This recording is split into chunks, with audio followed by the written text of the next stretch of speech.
Dans cette vidéo, on va contrôler ce moteur. Alors tout d'abord, on essaie de faire tourner l'axe.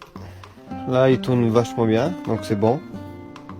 Sa plaque cinétique, du coup, en triangle c'est 230 volts et en étoile 400 volts. À l'arrière du moteur, on voit un ventilateur. On l'appelle le VTL. Et ici à l'avant, il y a son arbre. On peut mettre tout ce qu'on veut. Ici, on voit la terre et les différents enroulements. Du coup, nous, on vient avec le câble dans ce pressé tout et on raccorde nos 3 phases. Actuellement, le moteur est câblé en triangle, mais on peut également le mettre en étoile. Voici le couplage étoile. Nos enroulements U1, U2, V1, V2, W1, W2. On va faire la mesure d'isolement à l'aide d'un mégomètre.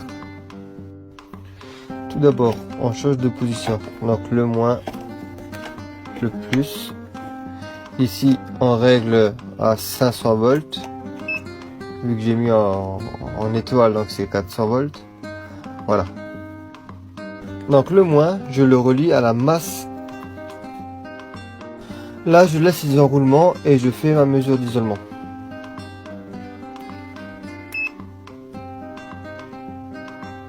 Donc là, le moteur est bon.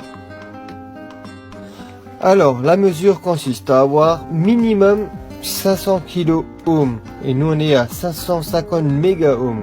Du coup, là, la valeur, elle est excellente. Je vais refaire ma mesure d'isolement.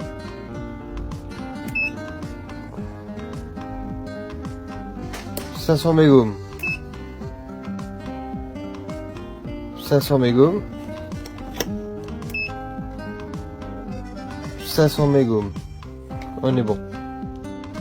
Maintenant, je fais un test de continuité entre enroulements. Du coup, U1, U2.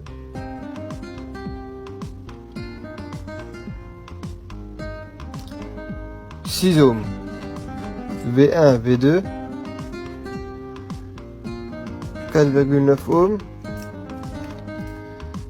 Et W1, W2. 4,9 ohms. Les 3 valeurs ne sont pas identiques. Du coup, il doit y avoir un léger problème.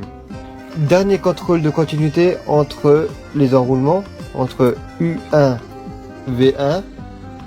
C'est ouvert, donc c'est bon. Entre U1, W1, c'est ouvert. Et entre V1 et W1, c'est ouvert. Donc le moteur là, il est bon.